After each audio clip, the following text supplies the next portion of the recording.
Tout le monde s'accorde sur un point. En ce moment, il pète la forme. Tous ceux qui le voient, y compris ma pomme, voient qu'il a l'air très bien.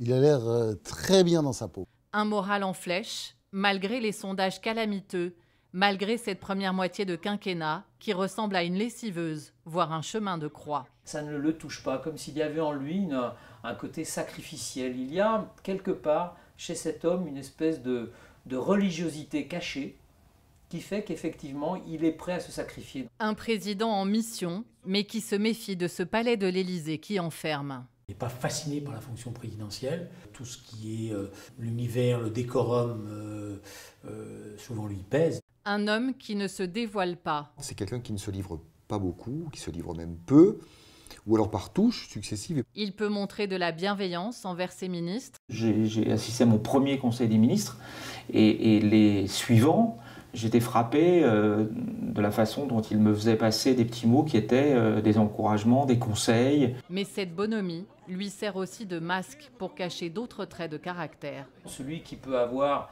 des rancœurs, de la jalousie, de la colère, de la violence en lui et parfois même effectivement de l'indifférence comme beaucoup d'hommes politiques. Un homme politique souvent sous-estimé, selon ses proches, c'est quand il est au plus bas que François Hollande est capable de réveiller sa bonne étoile.